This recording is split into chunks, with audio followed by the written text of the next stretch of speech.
Welcome back, you night owls. Tonight we trade the soft rustle of leaves for the low hum of a Roman street, the distant shouts of vendors fading into the night. Close your eyes and picture it. The cobblestones slick with recent rain, the air thick with the smell of olive oil, stale wine, and something else. Something less definable, a mix of perfume and sweat and desperation. You're standing on the Subura, the pulsing heart of Rome's red light district, where every shadow seems to hold a secret, and every doorway offers a different kind of transaction. This isn't the Rome of marble statues and stoic philosophers. This is the Rome of the flesh, where desire was a commodity, and a person's value was often measured by their availability. A world where the most intimate acts were not only public, but a deeply integrated part of the social and economic fabric. You probably won't survive this, not in the way you understand life now. So, before you get comfortable, take a moment to like the video and subscribe, but only if you genuinely enjoy what I do here. And go ahead, drop a comment with your location and what time it is for you right now. Let's see how far our little community stretches. Now dim the lights, maybe turn on a fan for that soft background hum, and let's ease into tonight's journey together. Let's start with the basics, because nothing in Rome was simple, and that includes who you could and couldn't sleep with. Prostitution wasn't some whispered shame. It was a regulated profession, a taxable industry. We're not talking about a discreet back-alley affair. We're talking about an entire social stratum dedicated to it, from the highest-born courtesans to the lowest-ranked streetwalkers. The meretrix, or registered prostitute, was a recognisable figure. She had to register with the aediile, the public official in charge of city regulation, and pay a licence fee. This registration wasn't about moral judgment, it was about control and taxation. It was a fascinatingly pragmatic approach. Instead of trying to outlaw a practice they knew was impossible to stop, the Romans folded it into their bureaucratic machine. It was a mainstream historical fact that the state benefited directly from this trade. It's a very Roman way of thinking, isn't it? We can't stop it, so let's at least make some money from it. The social ladder for a woman in this profession was incredibly steep, and usually you started at the bottom and stayed there. At the very peak of this social pyramid were the women who weren't technically prostitutes in the modern sense, but were in essence high-class companions. Think of the Greek hetaira, the educated and witty mistress who could converse with the elite on philosophy and poetry. In Rome, these women, often freed slaves or foreigners, commanded immense respect and power. They were invited to dinner parties, wore fine silks, and could influence powerful men. They operated in the realm of wit and charm as much as physical attraction. But below them, things got much, much rougher. The vast majority of working women were enslaved, and their lives were often brutal and short. They had no rights, no choice in their work, and their bodies were simply the property of their owners. They were often forced to wear distinctive togas, a toga mulibri instead of the more common stola, or a transparent gossamer thin shift. It was an unmistakable symbol of their profession, a permanent brand that marked them out for all to see. Now, for a truly bizarre and quirky tidbit, the Romans had a thing for a specific type of prostitute, the noctiluca, or night shiner. These were women who worked specifically at night and had a reputation for using specific glowing or phosphorescent cosmetics or oils to attract customers. Imagine walking down a dark street in Rome, with only a few oil lamps casting flickers of light, and seeing a woman's face or body seemingly shimmer in the dark. Whether it was made from crushed insect wings, special minerals, or something else entirely, it was an incredibly specific and strange practice. It speaks to a certain theatricality in the Roman pursuit of pleasure. They weren't content with the simple exchange. They wanted a spectacle, a little bit of magic in the mundane. The sheer scale of the Roman sex trade is still a point of fascination and debate for modern scholars. Historians still argue whether the regulation of prostitution, particularly the taxation and registration, was more about social control or about simply lining the state's coffers. Was it a way to contain a necessary evil, keeping it out of the sight of respectable matrons? Or was it a cynical, purely economic enterprise? There's evidence for both. The law was clear that a man could not marry a woman who had registered as a prostitute, effectively trapping her in her profession. This suggests a desire to keep the classes separate and to protect the sanctity of the Roman family, at least for those who had a family to protect. But at the same time, the profits were immense. Tax collectors, the much-feared publicani, would have been more than happy to add the earnings from brothels to their books. It highlights the deeply transactional nature of Roman life, where even the most intimate human connections were often filtered through a lens of legal and financial obligation. Let's pause on the street for a moment and consider the language. The Romans had an incredibly rich and varied vocabulary for sex workers, each term carrying its own social baggage. The scortum was a generic, often pejorative term for a whore. The lupae, or she-wolves, were named for the brothels, or lupernaria, where they worked. The word itself suggests something primal and predatory.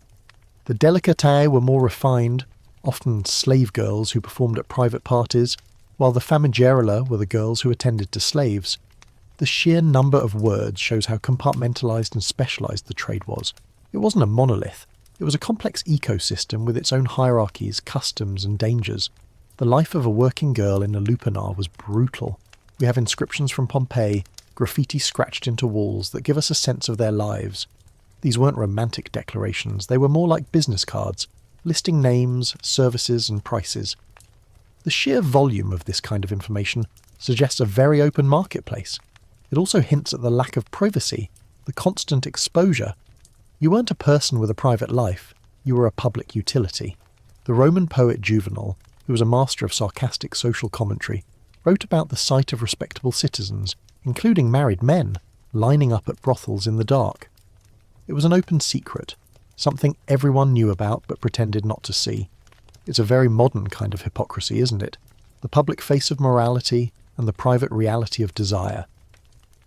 But in Rome, that public face was often a thin, translucent veil. There was a sort of shared understanding that certain acts, while not exactly respectable, were simply a fact of life. You trudge down the street past a brothel with its doors slightly ajar, the flickering light of an oil lamp casting long shadows on the street. You hear a low murmur of voices, a snatch of laughter, and you keep walking, because this is just a normal Tuesday night in Rome.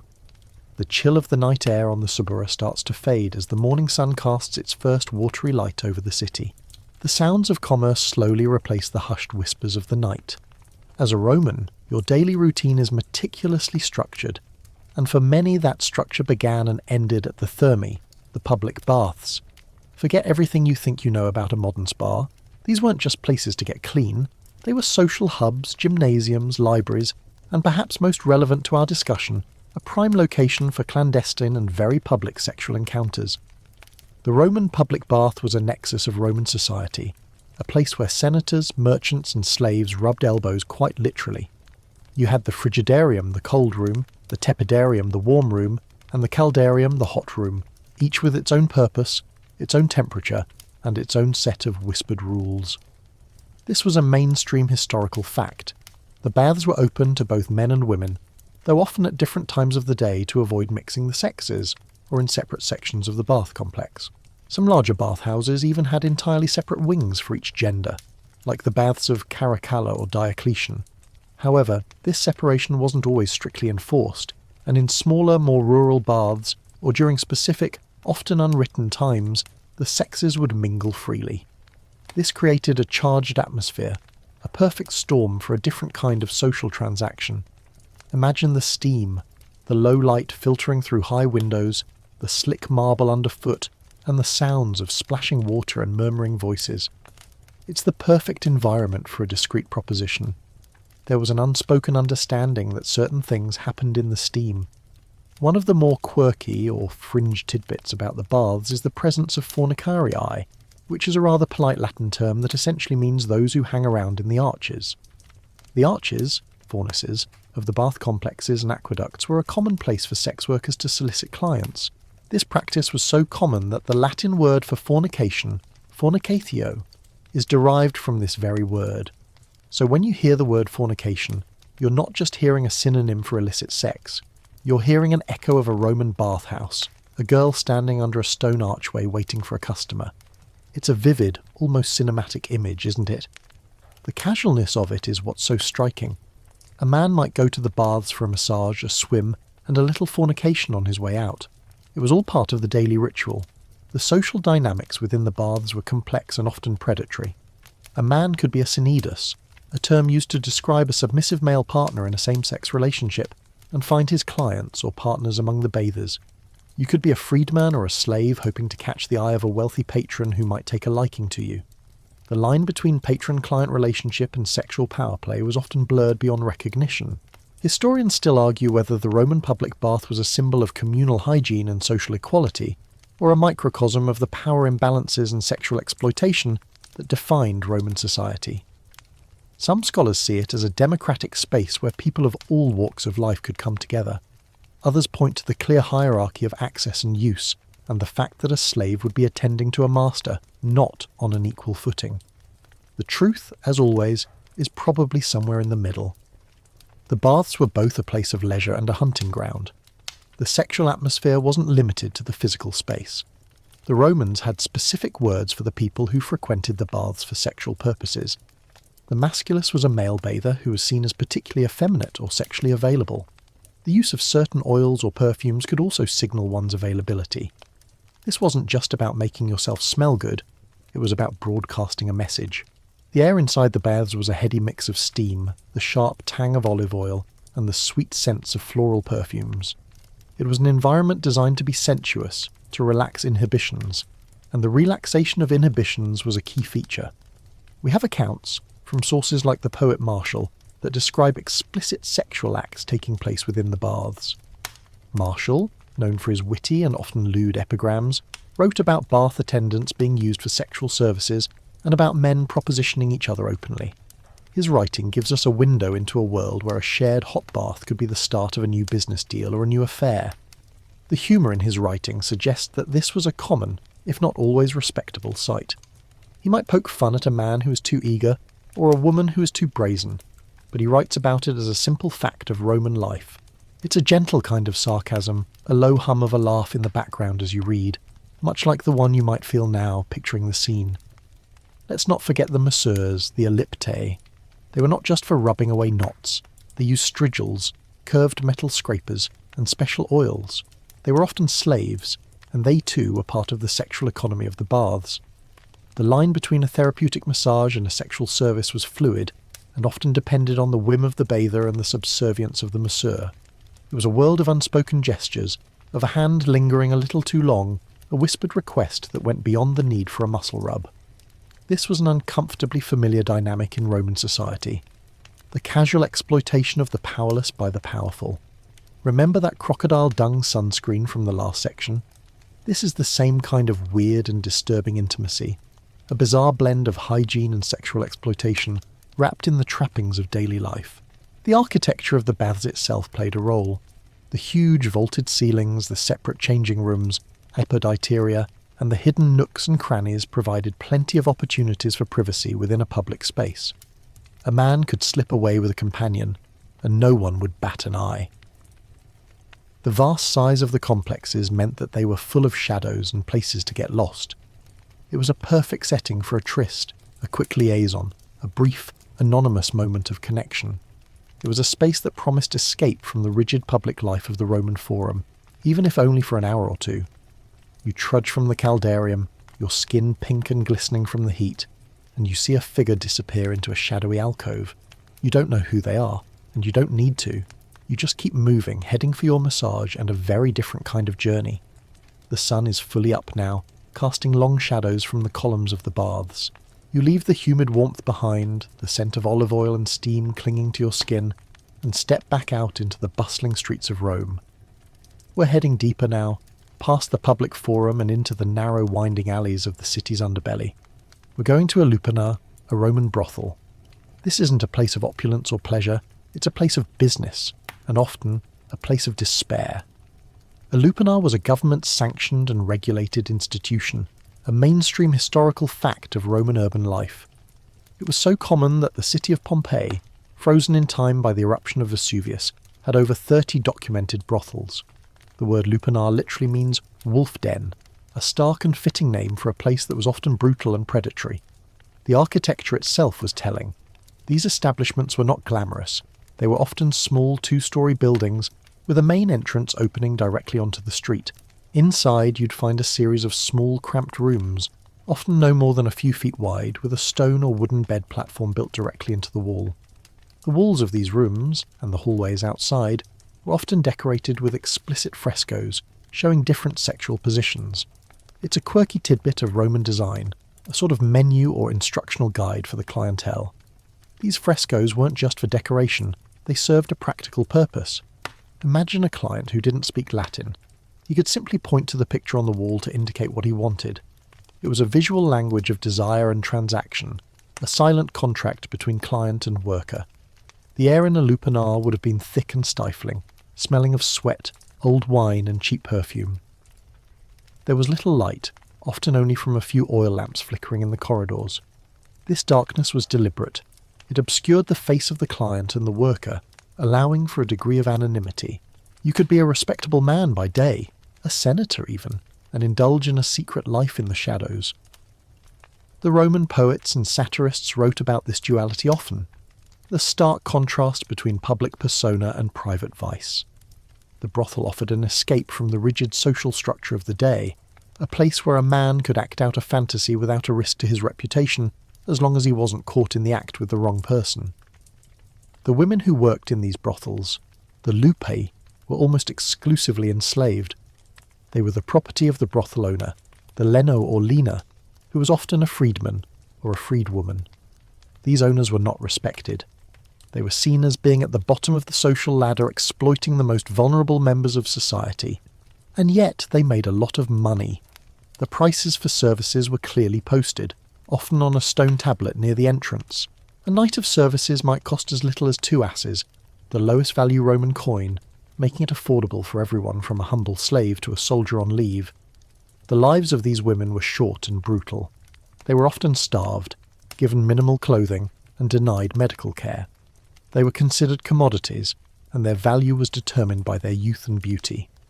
Once they were no longer considered desirable, they were sold or simply discarded. It's a stark reminder of the casual cruelty of Roman society, where human life was a transaction, and a person's body was a tool to be used and discarded.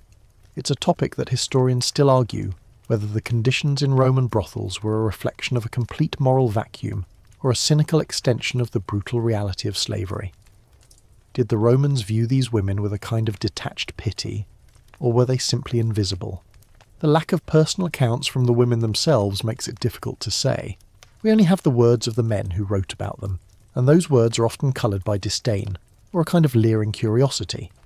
A truly grim and fascinating aspect of this world was the use of titulae, or small plaques that the women were sometimes forced to wear. These plaques, often made of bone or wood, would list the woman's name, age, and sometimes her specialty. It was a branding, a mark of ownership, and a means of identification for clients. Imagine the dehumanization of wearing a sign that listed your name and your purpose. A constant reminder that you were not a person, but a product. It's a powerful and disturbing image, a physical manifestation of the Roman concept of a lupa as a thing, not a person. You trudge down the hallway, the light of the oil lamp casting long flickering shadows on the frescoes, and you see a woman standing in a doorway, a small plaque hanging around her neck. You don't know her name, but the plaque tells you everything you need to know, and that's enough for the transaction to proceed. The life inside a brothel was also a microcosm of the Roman world, with its own hierarchies. There were the veteran prostitutes who had been there for a long time, the young girls who were new to the trade, and the brothel madam, the lina, who held all the power. The lina was an interesting figure. She was often a former prostitute herself, who had managed to buy her freedom and now ran her own business. She was seen as both a ruthless businesswoman and a mother figure to her girls, a paradox of cruelty and care. She was a survivor, and her survival was dependent on the exploitation of others. The world of the Roman brothel was not one of romantic assignations. It was a grimy, transactional world, where every interaction was a negotiation, and every person was a commodity. The graffiti on the walls of Pompeii confirms this. We have phrases like, "Here is where you can have a tryst for 2 asses," and "Hic habitat felicitas," or "Here lives happiness," an ironically cynical phrase scrawled above a brothel doorway. The very language used to describe these places was transactional, and often tinged with a dark humour. The humour, like the low light, served to obscure the brutality of the reality. You walk past a brothel, the door ajar, and you hear a low murmur of voices, a snatch of laughter that sounds more like a sob. You smell the familiar mix of sweat and cheap perfume, and you keep walking. You keep walking because you know what's behind that door.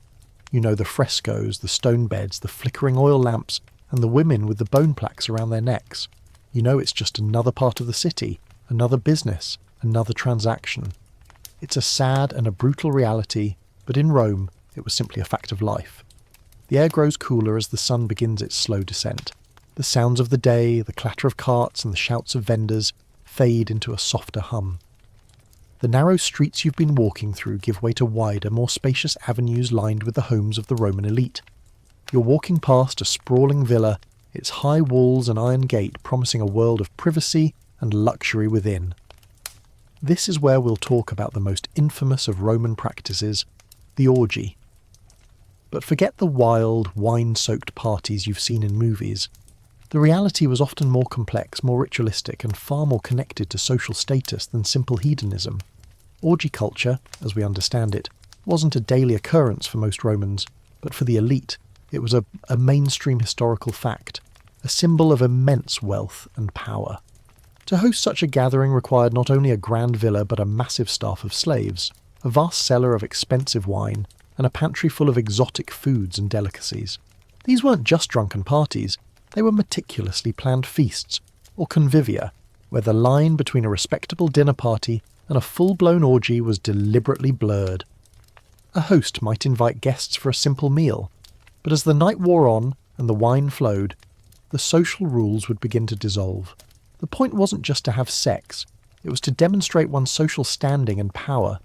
To be the host of a truly memorable convivia was a mark of honour, a way to show off your wealth and your lack of moral constraints. A quirky or fringe tidbit about these gatherings is the presence of the scurra, a sort of professional jester or buffoon, whose job was to entertain the guests with lewd jokes and physical comedy. Sometimes the scurra would act as a go-between for guests who were too shy to make a proposition directly. He would whisper a suggestion or a request to a slave or another guest, acting as a discreet middleman in the pursuit of pleasure. He was a kind of sexual concierge, a facilitator of vice. Imagine the scene. You're reclining on a couch, a slave girl is feeding you grapes, and across the room, a comedian is making a joke about a senator's wife, and you see the host and a guest exchanging a look, a subtle nod, and the scurra winks knowingly and slinks away. It's a moment of theatricality, a little piece of performance art, all in the service of lust. The question of who participated is a complex one. Historians still argue whether the Roman orgy was primarily a male-dominated affair, or if elite Roman women participated with the same degree of freedom. Sources from the time, like the poet Juvenal, often painted a picture of debauched Roman matrons, women who were supposedly abandoning their traditional virtues in favour of a life of hedonism. Juvenal's writings, however, are notoriously satirical, and it's hard to separate the truth from his exaggerated moral outrage. It's likely that many Roman women of high status did attend and participate in these events, but it's just as likely that they were often subject to the whims and desires of their male counterparts. The power dynamics were always at play. The atmosphere in a Roman villa during one of these gatherings would have been a blend of sensory overload.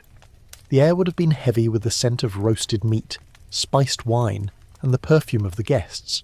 Slaves, both male and female, would be constantly moving, bringing more food, more wine, more entertainment. The lighting would be soft and flickering, cast by countless oil lamps. The music, often from a lyre or flute, would have been low and hypnotic, adding to the atmosphere of languid indulgence. The term orgy itself is a bit of a misnomer. The Roman term was convivia, which just means feast or banquet. The sexual element was an addition, an enhancement to the social and political manoeuvring that was the real purpose of the event. A Roman host might use a convivia to curry favour with a powerful senator, to forge a new business alliance, or to simply show off. The more extravagant the party, the more powerful the host was perceived to be. The sexual acts themselves were often not as wild and chaotic as we imagine. They were more about a kind of relaxed indulgence, a lack of social inhibition that was permitted because of the setting. It wasn't a free-for-all, it was a series of discreet liaisons, a dance of power and desire. The host might offer a slave to a guest as a sign of respect or friendship, and the guest would accept. The boundaries between friend, slave and lover were incredibly fluid in this environment. And let's not forget the role of the food. Roman orgies weren't just about sex, they were about gluttony. Guests would recline on couches, eating course after course of extravagant dishes, from roasted peacocks to exotic fruits. We have accounts of Romans literally eating until they were sick, then using a feather to induce vomiting so they could eat more.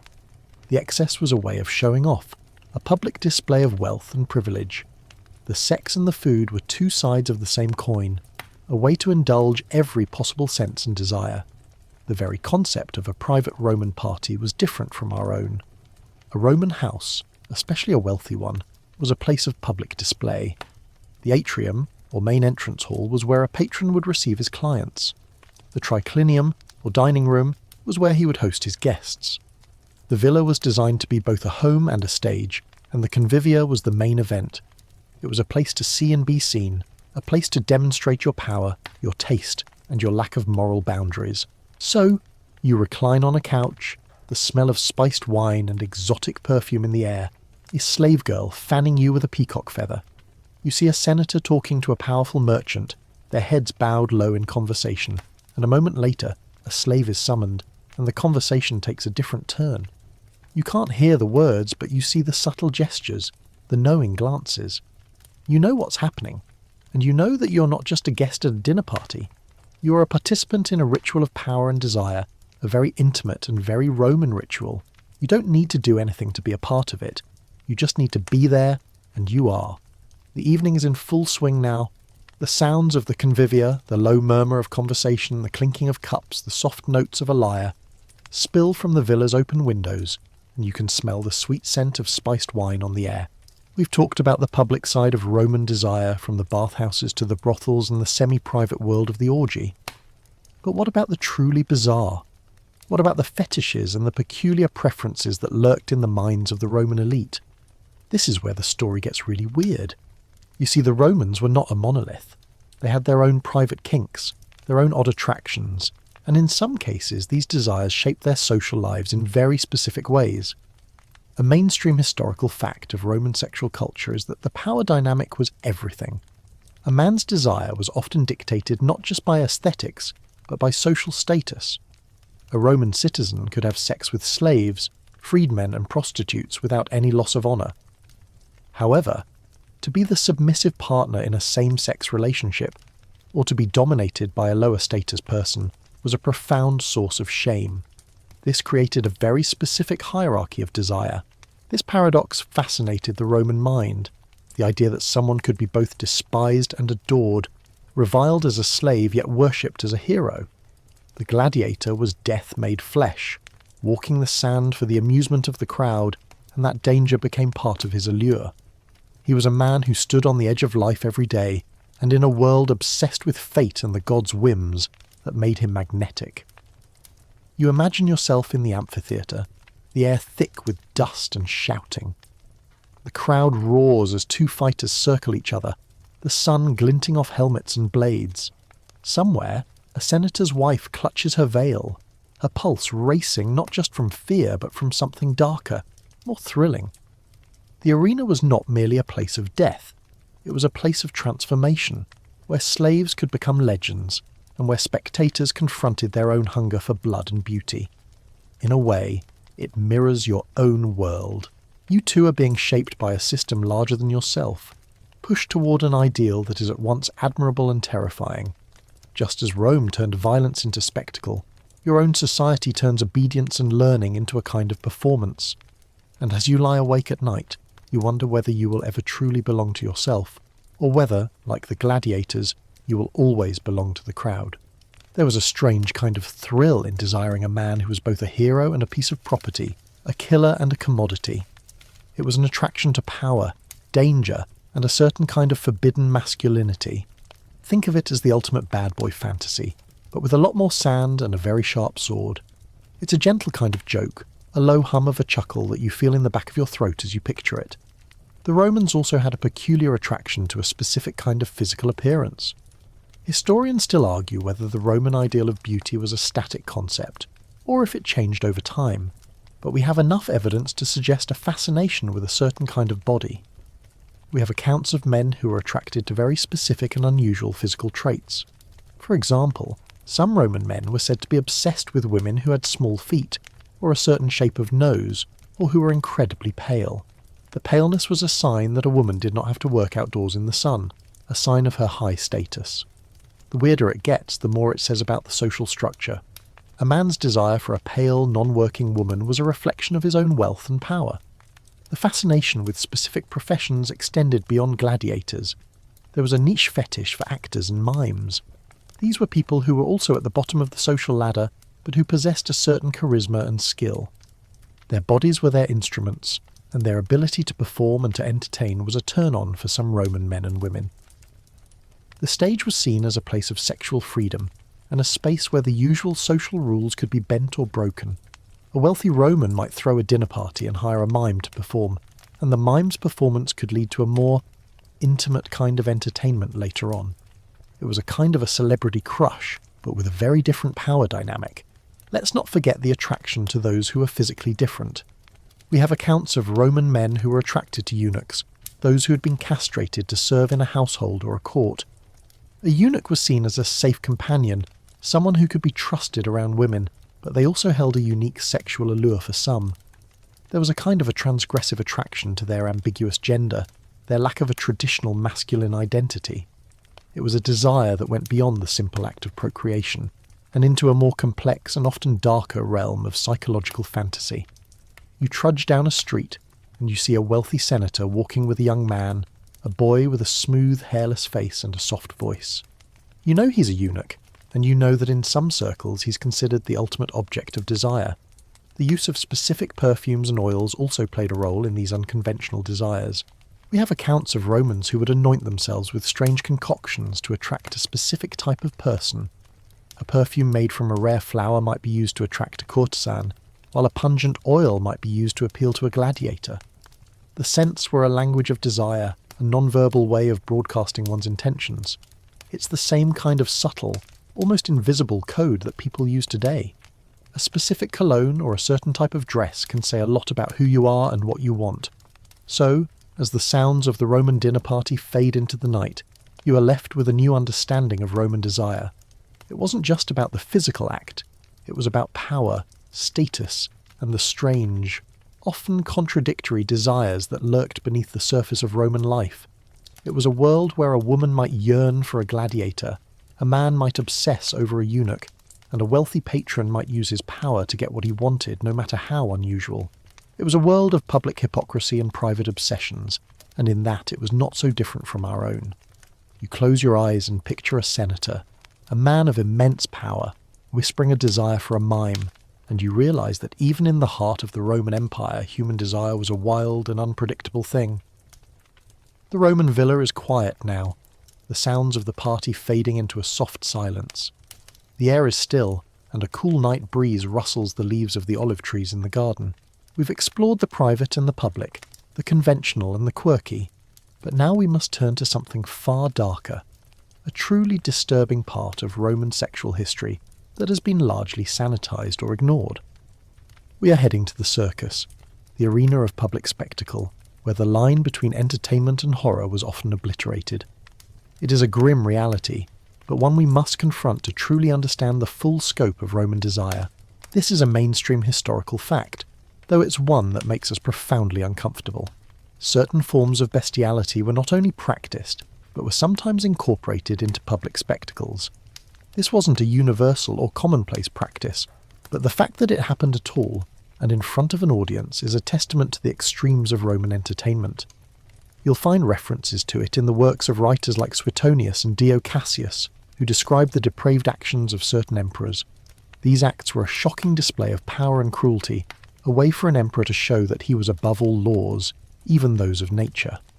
One of the most notorious examples is the Emperor Domitian, who, according to some sources, would use animals in a variety of cruel and sexual ways. We also have accounts of the infamous Emperor Elagabalus, who we'll be talking about in more detail later, who was said to have engaged in various forms of bestiality. These acts were not just for private pleasure, they were often done in the public eye, a grim kind of performance art designed to shock and awe the crowd. The Roman arena was a place of unbound violence and unbound desire, a place where all social and moral constraints were dropped. The audience, accustomed to the sight of brutal death and bloodshed, was also exposed to a level of sexual depravity that is hard for us to imagine. Now, For a truly quirky and almost unbelievable tidbit, there were specific animals that were used for these performances. The animals were often from exotic lands, brought to Rome at great expense. Lions, bears, leopards and other wild beasts were used in the arena, but some accounts suggest that more domestic animals like donkeys or goats were also used in these horrific acts. The use of a wild animal in particular was a way of demonstrating a man's power over nature itself. He wasn't just a man, he was a master of the wild, a conqueror of the animal kingdom and a sexual deviant. It was a bizarre, brutal and terrifying display of dominance. Imagine the crowd, the roar of the animals, the smell of blood and fear, and then a performance that transcends even the horror of death. It's a low hum of a shiver that you feel run down your spine. The use of animals in the Roman games, known as venations, was a form of entertainment that was meant to showcase the might of the Roman Empire and its mastery over the natural world. But within this spectacle of dominance, there was a dark sexual undercurrent. Historians still argue whether the accounts of emperors and others engaging in bestiality were a form of political propaganda designed to portray them as monstrous and depraved, or if they were an accurate reflection of a truly degenerate aspect of Roman society. Some scholars believe that the stories of Emperor Elagabalus, for example, were largely fabricated by his political enemies to tarnish his reputation. Other historians point to the consistent nature of the accounts and the lack of moral condemnation in some of them as evidence that these acts did, in fact, occur. The truth is probably somewhere in the middle. The stories were likely embellished for political reasons, but they were almost certainly rooted in a very real and very disturbing reality. The psychology behind these acts is a complex and dark topic. For a man of immense power, like an emperor, the world was his to command. His desires were his to indulge, without consequence. The traditional boundaries of morality and law simply did not apply to him. Engaging in bestiality was a way of pushing those boundaries, of showing that he was above all social and moral norms. It was a form of radical individualism, a terrifying display of absolute freedom. It's a very Roman way of thinking, isn't it? If you have absolute power, why not use it to indulge in every possible whim, no matter how depraved? The animals themselves were often drugged or otherwise incapacitated to make them more compliant. The use of animal cruelty in the Roman games was already a fact of life. The animals were starved to make them more ferocious, and they were often mutilated for the amusement of the crowd. The sexual exploitation of these animals was just another layer of this casual brutality. It was all part of the same spectacle, a public theatre of pain and power. You trudge past the arena, and you can almost hear the ghost of the crowd's roar, the smell of dust and blood, and you feel the weight of history, a history that is much darker and more twisted than you ever imagined. And let's not forget the legal side of things. Roman law, in the form of the Lex Julia de Adulteris, was very clear on what constituted adultery and what didn't. Bestiality was not a crime in the same way that adultery was. It was seen as a moral transgression, but it was not a legal one. This lack of legal consequence only served to enable the worst kinds of behaviour, especially for those in positions of power. The Romans were a pragmatic people, and their laws were often a reflection of what they believed they could control. A man could not be punished for something that was not a crime, and in a society where so much was left to the whim of a powerful few, this meant that some of the most heinous acts went unpunished. The very fact that we have to discuss this is a reminder of how different the Roman world was from our own. We have a sanitized, romanticized view of Rome, a world of stoic philosophers and marble statues, but the truth is much darker. It was a world of brutal violence, casual cruelty, and a profound disregard for the sanctity of life. The sexual exploitation of animals in the arena was just one more horrifying facet of this world, a testament to the lengths to which a society can go when it has lost its moral compass. The sun has set completely now, and the stars are beginning to prick the inky blackness of the Roman night. You leave the brutal memory of the circus behind and step into a different kind of Rome, a Rome of private rituals and deeply held superstitions. This is a Rome where a god's power was not just for the temples, but for the home and the garden, a Rome where a giant phallus was not a sign of depravity, but a symbol of good luck and virility.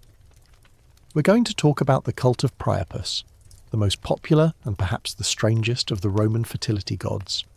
This is a mainstream historical fact of Roman life.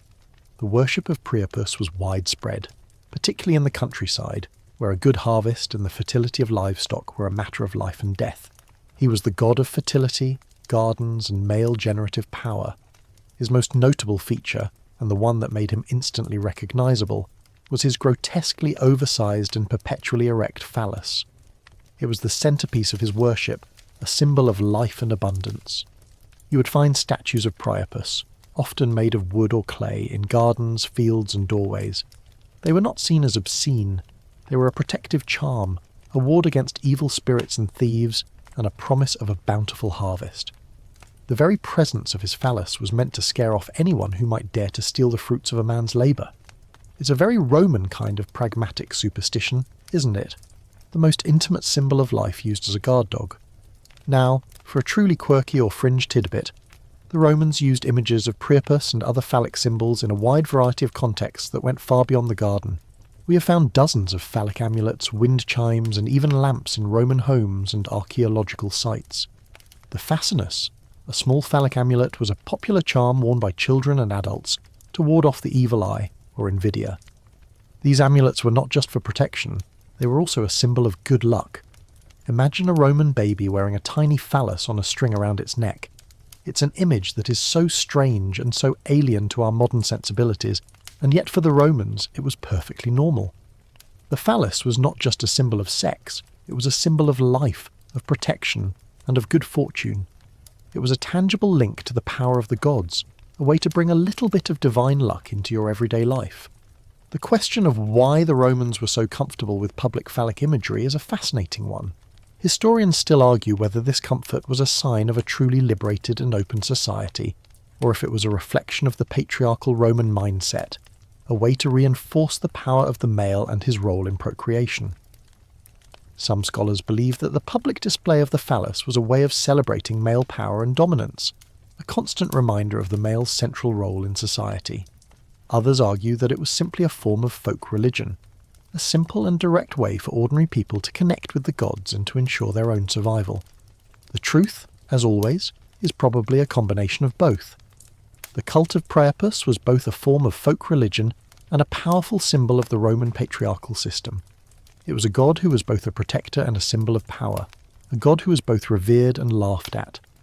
The rituals associated with Priapus were often just as strange as the god himself. We have accounts of Roman rituals where a large wooden phallus would be paraded through the streets on a cart, followed by a procession of people singing and dancing. These were not solemn religious ceremonies. They were raucous, drunken celebrations of life and fertility. The Romans had a very different relationship with their gods than we do with our modern religions. Their gods were not distant or abstract. They were a part of everyday life.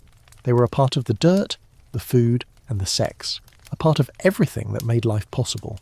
The humour associated with Priapus is also a key part of his story. He was often portrayed as a kind of a buffoon, a bumbling god who was more of a comic figure than a powerful deity. The poems written about him were often filled with lewd jokes and puns. This shows a very Roman kind of comfort with the sacred and the profane. They could worship a god and laugh at him at the same time. This blending of the sacred and the silly is a hallmark of Roman culture, a way of humanizing their gods and making them relatable. It's a gentle kind of sarcasm, a low hum of a chuckle that you feel in the back of your throat as you picture it. You trudge down a street and you see a statue of Priapus with a massive phallus in a garden, and you can't help but smile. You understand that this isn't just about sex, it's about life, and in some strange way, it's about a kind of human intimacy with the divine. The influence of Priapus on Roman art and literature cannot be overstated.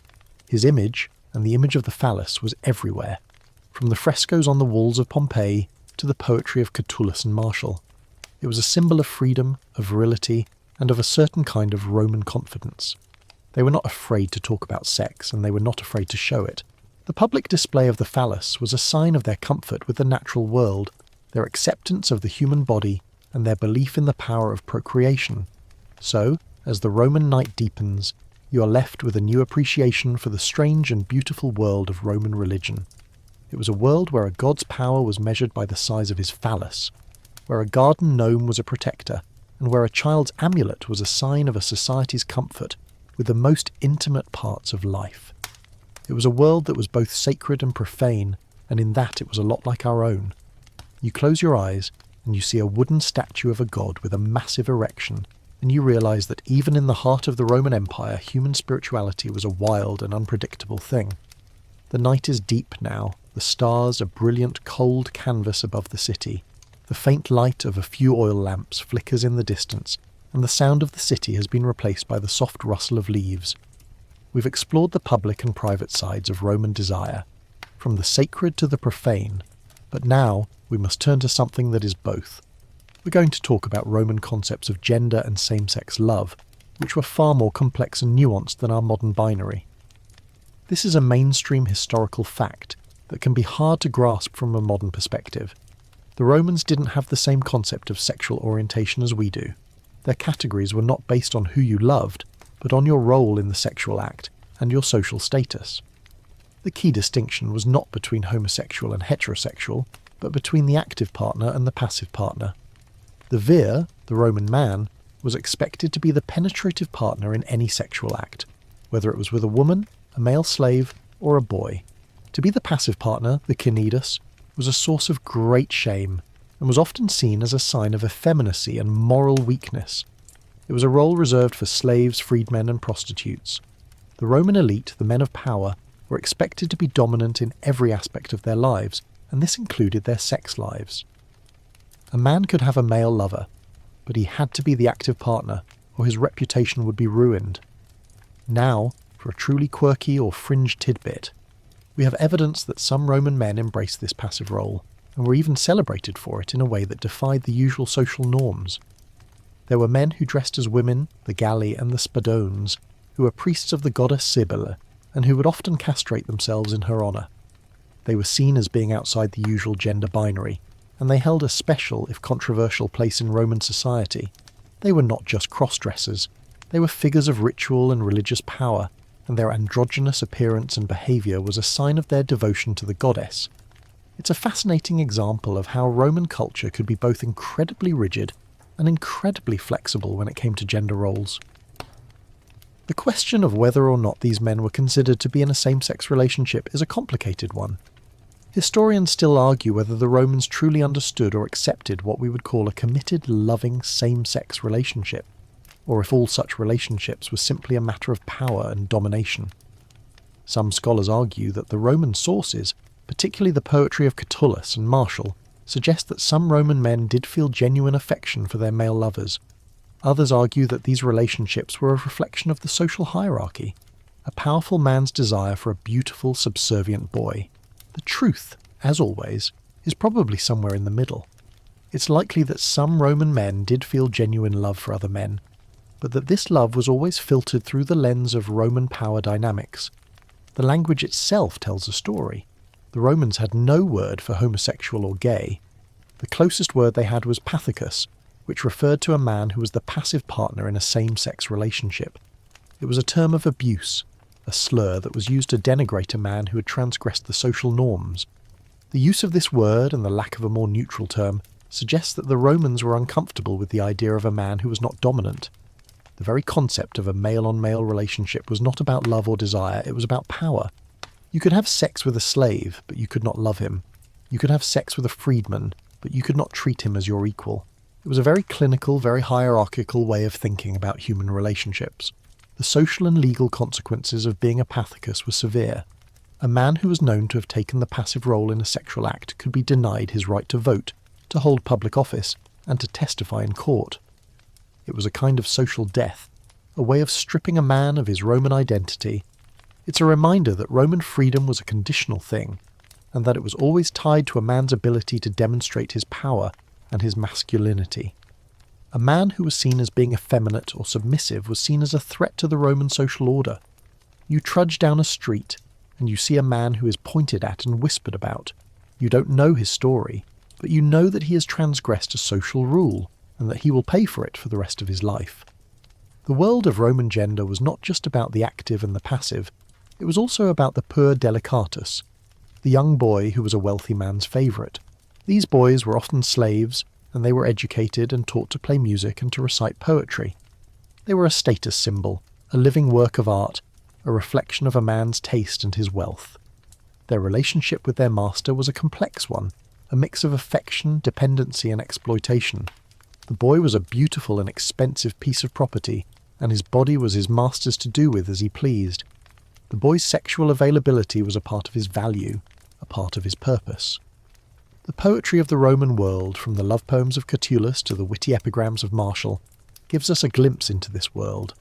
Catullus writes about his love for a young man named Juventius, and his poems are filled with both passion and a certain kind of playful aggression. He uses language that suggests a relationship that is both tender and possessive, a relationship that is both a reflection of his power and a source of his vulnerability. Martial writes about a wide variety of sexual relationships, both with men and women, and his poems are often filled with a kind of cynical humour. He makes fun of men who are too old to be effective lovers, and he mocks those who are too eager to be the passive partner. The humour, like the low light in a brothel, serves to obscure the darker reality of these relationships. So, as the Roman night deepens, you are left with a new understanding of Roman love. It was a world where a man's desire was not a reflection of his heart, but of his social status. It was a world where a man could love a boy, but he had to own him. It was a world where a man could have sex with another man, but he had to be the one on top. It was a world that was both more open and more rigid than our own, a world that was both more accepting and more cruel. And you realise that even in the heart of the Roman Empire, human love was a wild and unpredictable thing. The night air is growing cooler now, and a soft, gentle breeze stirs the leaves. We've talked about the public world of Roman desire and the private rituals of the elite, but now we must turn to a different kind of relationship, one that was a fundamental part of Roman society, the relationship between a slave and a patron. This was a relationship of immense power imbalance, and within it, desire was not a matter of choice, but of exploitation and dependency. This is a mainstream historical fact of Roman life. The sexual exploitation of slaves was not a crime. Slaves were the property of their owners, and their bodies were considered to be a part of their owner's property. A Roman man could have sex with his slaves, both male and female, at will, without any legal or social consequence. The sexual availability of a slave was a part of his or her value. A beautiful young slave boy, a per delicatus, was a valuable commodity, and his value was often measured by his ability to please his master. The same was true for a female slave. A beautiful slave girl could be used to earn money for her master, or she could be used for his private pleasure. It was a brutal and a dehumanizing reality, but it was a fact of life. Now, for a truly quirky or fringe tidbit, there was a very specific and very strange etiquette around the sexual use of slaves. A Roman man, for example, would not have sex with his wife in the same way he would have sex with a slave. The act of sex with a wife was about procreation, and it was a serious, almost ritualistic affair. The act of sex with a slave, however, was about pleasure and domination. The two were seen as being in completely separate categories. The wife was a citizen, a mother, and a partner in the procreation of the Roman family. The slave was a body, an object of pleasure, and a tool for a man's gratification. This distinction was so important that we have specific words for it. The word uxor for a wife, and the word ancilla for a female slave. The two were never to be confused. It's a very Roman way of thinking, isn't it? The most intimate act, the act of sex, was filtered through a legal and social hierarchy. The question of whether or not a slave could give consent is a complex one. Historians still argue whether a slave, who was a piece of property, could ever truly consent to a sexual act. Some scholars argue that a slave, in an effort to survive, might have found a way to negotiate for better treatment, or a promise of freedom in exchange for their sexual compliance. Other historians argue that this is a modern and anachronistic way of looking at it. They argue that a slave, by definition, was incapable of consent, and that any sexual act was an act of coercion. The truth is probably closer to the latter. A slave had no rights, no legal standing, and no choice. Their bodies were not their own. They were a part of their master's property, and their master's will was law. The power of a patron was not just about the sexual exploitation of his slaves. It was also about the public display of his power. A Roman man might parade his favourite young boy or his most beautiful slave girl through the forum, a public display of his wealth and his taste. The boy or girl was a status symbol, a living testament to the man's power. The display was a way of reinforcing the social hierarchy, a way of reminding everyone of who was on top. You trudge past the forum and you see a wealthy man with a young boy walking a few steps behind him. The boy is beautiful and he is dressed in fine clothes, but you know that he is a slave. You know that he is a piece of property and that his life is not his own. It's a sad and a brutal reality, but it was a fact of Roman life. The relationships between slaves and patrons were not always a simple matter of exploitation. Sometimes, a patron might take a special liking to a slave, and he might educate them, and he might eventually grant them their freedom. The act of manumission, the freeing of a slave, was a powerful tool for a patron. It was a way of creating a loyal and a dependent follower, a freedman who would be forever in his debt. A freedman was a client of his former master, and he was expected to show him loyalty and respect. The relationship was not just about sex, it was also about power and social manoeuvring. The very concept of a Roman family was built on the foundation of slavery. A Roman household, a familia, was not just a father, mother, and children. It was a vast network of slaves, freedmen, and dependents, all under the control of the paterfamilias, the head of the household. The sexual relationships within this network were a microcosm of the Roman world, a reflection of the power and the hierarchy that governed every aspect of life. A man could have sex with his slave, but his wife was expected to be a virtuous and a chaste mother. A Roman wife was a citizen, a member of the elite, and a symbol of her husband's respectability. A slave was a thing, a piece of property, and a symbol of her husband's power. The two were never to be confused. It's a gentle kind of sarcasm, a low hum of a chuckle that you feel in the back of your throat as you picture it. The sexual exploitation of slaves was not limited to the masters. Mistresses and wives also used their slaves for sexual gratification and to demonstrate their own power. A Roman matron might have a favourite male slave, a spadix, who was used for her pleasure. This was a way for a Roman woman to assert her own power, a way of showing that she was not just a passive object of her husband's desires, but a person with her own desires and her own power. It was a way of subverting the male-dominated social hierarchy, a quiet rebellion against the norms of Roman society. You see a Roman woman with a beautiful young male slave, and you know that there is a story there, a story of power and desire, a story that will never be told in the history books. The Roman world was a world of public hypocrisy and private obsessions. The public face of Rome was one of honour, virtue, and family values, but the private reality was one of brutal exploitation, casual cruelty, and a profound disregard for the sanctity of life. The sexual exploitation of slaves was just one more horrifying facet of this world, a testament to the lengths to which a society can go when it has lost its moral compass.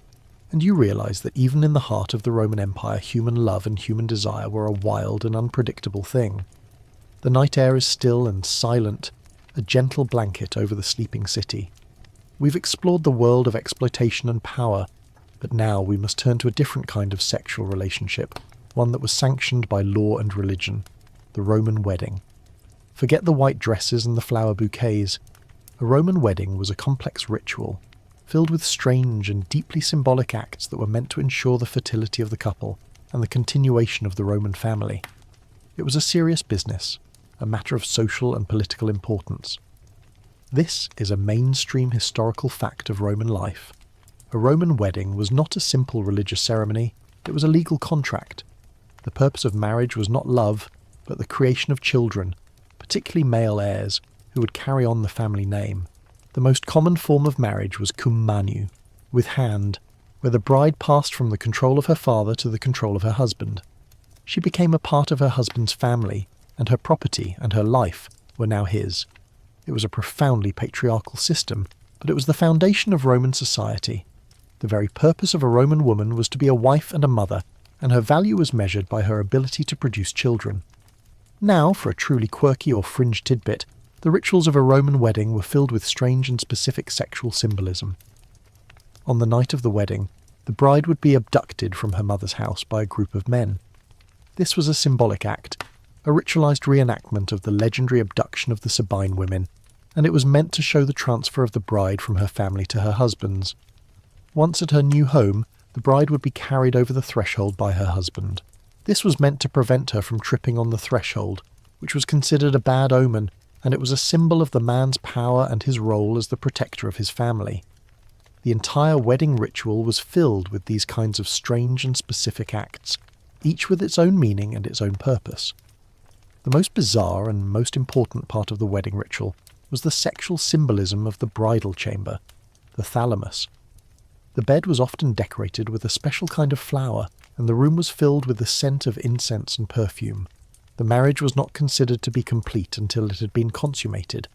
The pudicitia, or virginity of the bride, was a matter of immense importance, a symbol of her moral purity and her value as a future mother.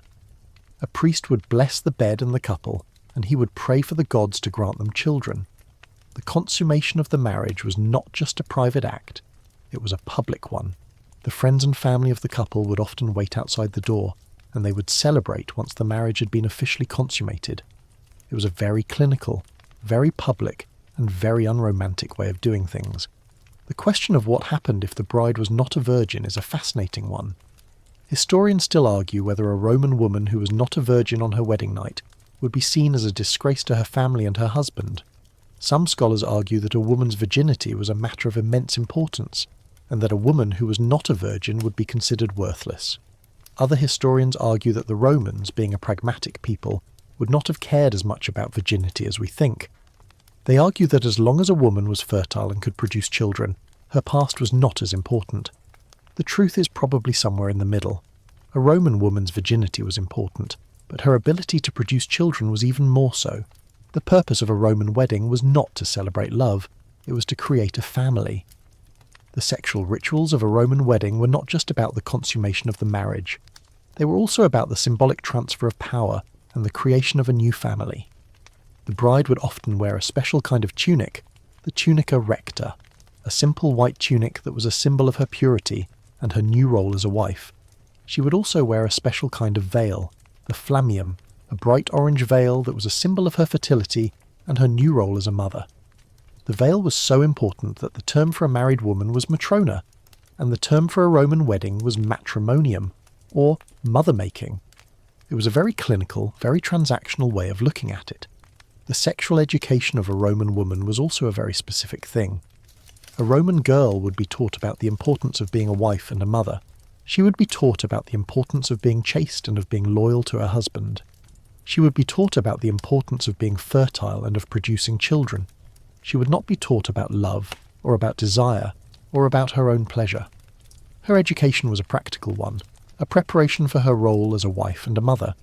It's a sad and a brutal reality, but it was a fact of Roman life. You trudge down a street, and you see a young girl walking with her mother, and you know that her future is already decided. You know that she will be a wife, and she will be a mother, and she will be a part of the Roman machine, and there is no escape. The Roman wedding was a beautiful and a brutal thing. It was a celebration of life and a celebration of power.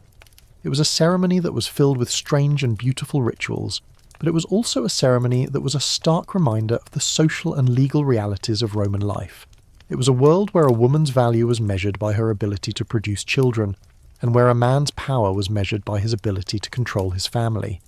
It was a world that was both more open and more rigid than our own, a world that was both more accepting and more cruel. And you realise that even in the heart of the Roman Empire, human love was a wild and unpredictable thing. The Roman night is quiet and cool, and the sounds of the day are a distant memory. We've talked about the public and private sides of Roman desire, from the brutal to the beautiful, but now we must turn to a different kind of desire, one that was not a matter of power or of law, but of magic and superstition. We're going to talk about Roman aphrodisiacs and love potions, the strange and often disgusting concoctions that Romans used in their quest for heightened pleasure and fertility. This is a mainstream historical fact that can be found in the works of writers like Pliny the Elder and Dioscorides. The Romans believed that a wide variety of plants, animals, and minerals had special properties that could increase sexual desire and performance. The Romans, like many ancient cultures, believed that a person's health, and their sexual health, was a matter of balance. If a person was lacking in a certain quality, they could find it in the world around them. The more rare or exotic the ingredient, the more powerful it was believed to be. The Roman world was a world of magic and superstition, and every part of the natural world was believed to have a special purpose. Now, for a truly quirky or fringe tidbit, The Romans used a wide variety of truly disgusting and bizarre ingredients in their aphrodisiacs. One of the most famous, and most disturbing, was a concoction made from crocodile dung. The Roman writer Pliny the Elder, in his Naturalis Historia, describes a recipe for a love potion that included the dried dung of a crocodile, mixed with a special kind of oil and rubbed on a man's body. The Romans believed that the powerful, and often fearsome, nature of the crocodile would be transferred to the man, giving him a kind of primal sexual power. It's a low hum of a chuckle that you feel in the back of your throat as you picture it. It's a gentle kind of sarcasm, a way of coping with the sheer absurdity of it. But for the Romans, it was a very serious matter. The question of whether or not these aphrodisiacs actually worked is a fascinating one. Historians still argue whether the Romans truly believed in the magical properties of these concoctions, or if they were a form of placebo effect, a psychological trick that made people feel more confident and more powerful. Some scholars argue that the power of these concoctions was in the belief. If a man believed that he was more powerful, he would be. Other historians argue that some of these concoctions might have contained ingredients that had a real and a very dangerous effect. The Roman world was a world of folk medicine, and a lot of that medicine was based on trial and error. Some of the ingredients, like certain kinds of herbs, might have had a real effect on the body, but others, like crocodile dung, were probably a matter of pure superstition. The Romans also had a fascination with the sexual organs of animals. They believed that the testicles of a goat or the organs of a wild boar would transfer their virility to a man. They would often grind these organs into a powder and mix them with wine, and then drink the concoction before a sexual encounter. The Roman world was a world of hunters and farmers, and the power of the natural world was a constant presence in their lives. The use of animal parts in their aphrodisiacs was a way of connecting with that power, a way of taking a little bit of the wildness of the natural world into their own bodies. Let's not forget the use of specific plants and herbs. The Romans believed that certain plants, like the mandrake, had a special sexual power. The mandrake root was said to resemble the human form, and it was believed to be a powerful aphrodisiac. It was also said to have a hallucinogenic effect, and it was often used in love potions. The Roman world was a world of magic and superstition, and the line between a folk remedy and a magical concoction was often blurred. A woman might use a love potion to attract a man, and a man might use an aphrodisiac to increase his performance. It was a way of taking a little bit of control over the chaotic world of human relationships. The most dangerous of the Roman aphrodisiacs was the Spanish fly, a kind of beetle that was ground into a powder and mixed with wine. The Spanish fly, or cantharis, contains a chemical that can cause a painful and prolonged erection. It was a powerful and dangerous concoction, and it was often used by Roman men who wanted to increase their sexual performance. But it was also a poison, and it was often used to kill enemies. The use of the Spanish fly is a testament to the lengths to which a Roman man would go to increase his sexual power. It was a world of extremes, and a man's desire for power was not limited to the bedroom. The Roman world was a world of public hypocrisy and private obsessions. The public face of Rome was one of honour and virtue, but the private reality was one of magic and superstition. The use of aphrodisiacs and love potions was a part of this private world, a way of taking a little bit of control over the chaotic world of human relationships. It was a world of hunters and farmers, and a world of magicians and alchemists, and a world that was both more open and more rigid than our own. And you realise that even in the heart of the Roman Empire, human love and human desire were a wild and unpredictable thing. The search for sexual power was a constant theme in Roman life, from the gladiatorial arena to the bedroom. A man's value was often measured by his ability to be a powerful and dominant figure, and his sexual prowess was a part of that. The use of aphrodisiacs was a way of ensuring that a man's power was never in doubt. It was a way of taking a little bit of control over a world that was often ruled by fate and by the whim of the gods. You trudge down a street, and you see a man buying a strange concoction from an old woman, and you know that he is not just buying a drink. He is buying a little bit of power, a little bit of magic, and a little bit of hope. It's a sad and a brutal reality, but it was a fact of Roman life. The Roman night is quiet and cool, and a soft breeze stirs the leaves of the cypress trees. We've explored the world of Roman desire from the ground up, but now we must turn our gaze to the very top, to the highest echelons of Roman power, where the rules of society were not just bent, but often shattered. We're going to talk about the Emperor Elagabalus, a young man who in his short reign became the symbol of Roman depravity and sexual excess. This is a mainstream historical fact that is hard to deny. Elagabalus, who reigned from 218 to 222 CE, was one of the most controversial and bizarre emperors in Roman history. He was born in Syria and brought to power by the Roman army at the age of 14. He was the high priest of a sun god, and his reign was a chaotic mix of religious fanaticism, political instability, and most importantly for our purposes, a profound sexual and gender rebellion. He was a young man who was utterly unbound by the norms of Roman society, and he used his immense power to indulge in every possible whim. Now, for a truly quirky or fringe tidbit, Elagabalus was said to have had a fascination with cross-dressing and gender fluidity.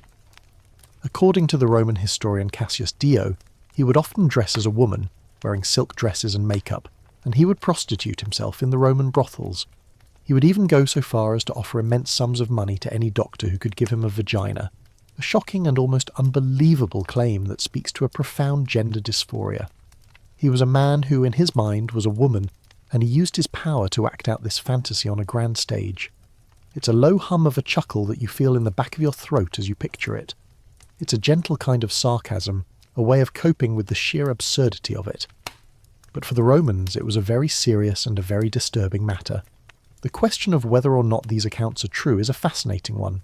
Historians still argue whether the stories of Elagabalus were a reflection of a truly degenerate aspect of Roman society, or if they were a form of political propaganda designed to portray him as a monster and to justify his assassination. Some scholars argue that the accounts of Cassius Dio and others were largely fabricated by Elagabalus's political enemies to tarnish his reputation. Other historians point to the consistency of the accounts, and the lack of moral condemnation in some of them as evidence that these acts did, in fact, occur. The truth is probably somewhere in the middle.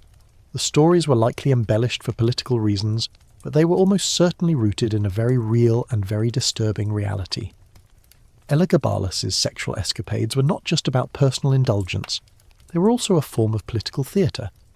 He was said to have married a Vestal virgin, a woman who was a priestess of the goddess Vesta and who had taken a vow of celibacy. This was a profound act of sacrilege, and it was a way for Elagabalus to show that he was above the laws of man and the gods. He was also said to have had a series of male husbands, whom he would publicly marry in lavish ceremonies. He was a man who was utterly unbound by the norms of Roman society, and he used his immense power to create his own world, a world where he was both a god and a woman, a man and a ruler. The Roman elite was horrified by his behaviour. They saw him as a threat to the Roman social order and to the Roman way of life. They saw him as a barbarian, a foreigner who had no respect for Roman traditions. He was a man who was utterly out of control, and his sexual and gender rebellion was a part of that. His behaviour was a profound challenge to the Roman concept of virtues, a word that means not just virtue but manliness and courage. A Roman man was supposed to be dominant and powerful, and Elagabalus was neither. He was a man who was seen as effeminate and weak, and his behaviour was a profound source of shame for the Roman elite. Let's not forget the role of the people. While the elite was horrified by Elagabalus's behaviour, the people of Rome were often fascinated by it.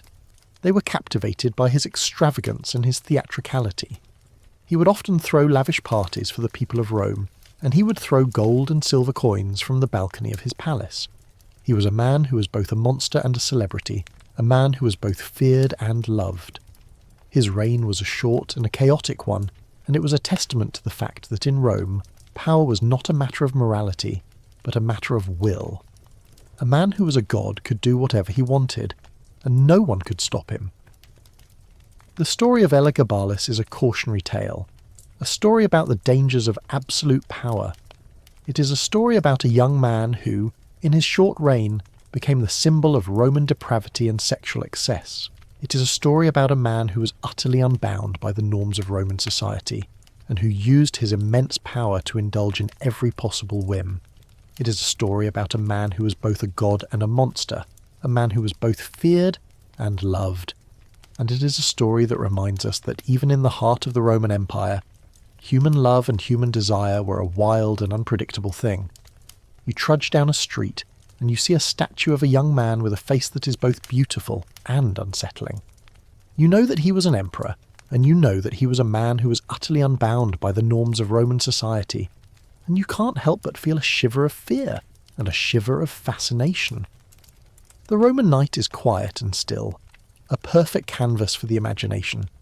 We've talked about the private desires of emperors and the public rituals of the people. But now, we must turn to a different kind of record, one that is not written in words but in stone, mosaic, and paint. We're going to talk about the sexual symbolism of Roman art, a world where the erotic was not hidden away, but was a common and often celebrated motif. This is a mainstream historical fact that can be seen in the ruins of Pompeii and Herculaneum. Roman art was filled with explicit sexual imagery. The walls of private homes, public bathhouses, and even temples were often decorated with frescoes, mosaics, and sculptures that depicted a wide variety of sexual acts. This wasn't just a matter of private taste, it was a reflection of a society that was remarkably comfortable with public sexuality. The Romans saw the human body as a source of power, and they saw sex as natural and a beautiful part of life. The erotic was not a source of shame, it was a source of celebration. Now, for a truly quirky or fringe tidbit, the Romans used erotic art as a form of good luck charm. We have found dozens of frescoes and mosaics in Roman homes that depict explicit sexual acts, and many of these are located near the entrance to the house. The Romans believed that the act of sex, and the symbols of fertility, would ward off evil spirits and bring good fortune to the home. The erotic was not just a source of pleasure, it was a source of protection. It's a very Roman way of thinking, isn't it? The most intimate symbol of life used as a guard dog. The question of why the Romans were so comfortable with public sexuality is a fascinating one. Historians still argue whether the Roman comfort with explicit art was a sign of a truly liberated and open society, or if it was a reflection of the patriarchal Roman mindset, a way to reinforce the power of the male and his role in procreation. Some scholars argue that the public display of the phallus and the erotic was a way of celebrating male power and dominance, a constant reminder of the male's central role in society. Others argue that it was simply a form of folk art, a simple and direct way for ordinary people to connect with the gods and to ensure their own survival. The truth, as always, is probably a combination of both. Roman art was both a form of folk religion and a powerful symbol of the Roman patriarchal system. The Roman fascination with erotic art was not limited to the private home. We have found erotic sculptures and frescoes in public spaces, from the walls of bathhouses to the brothels of Pompeii. The brothels in particular were decorated with frescoes that depicted different sexual positions, a kind of menu or instructional guide for the clientele. These frescoes were not just for decoration, they served a practical purpose. Imagine a client who didn't speak Latin. He could simply point to the picture on the wall to indicate what he wanted. It was a visual language of desire and transaction, a silent contract between client and worker. It's a low hum of a chuckle that you feel in the back of your throat as you picture it. The sexual symbolism of Roman art was also a way of telling a story. The Romans were a visual people, and their art was a way of communicating their beliefs and their values. The depiction of the gods and goddesses in sexual acts was a way of showing their power and their fertility. The depiction of mortals in sexual acts was a way of showing the importance of procreation and the continuation of the Roman family. The erotic was not just about pleasure, it was about life, and it was about the Roman way of life. The Roman comfort with erotic art is a powerful reminder of how different the Roman world was from our own. We have a sanitized, romanticized view of Rome, a world of stoic philosophers and marble statues. But the truth is much more complex. It was a world that was both more open and more rigid than our own, a world that was both more accepting and more cruel. The public display of the phallus and the erotic was a sign of their comfort with the natural world, their acceptance of the human body, and their belief in the power of procreation. The most famous example of Roman erotic art is the fresco of the god Priapus from the house of the Vetii in Pompeii. The fresco depicts the god with his grotesquely oversized phallus, and it is located in the entranceway of the house. It was not a source of shame, it was a source of good luck. It was a sign that the house was a place of abundance and of life. It was a sign that the people who lived there were comfortable with the natural world, and that they were not afraid to celebrate the power of the human body. The erotic was also a way of showing social status.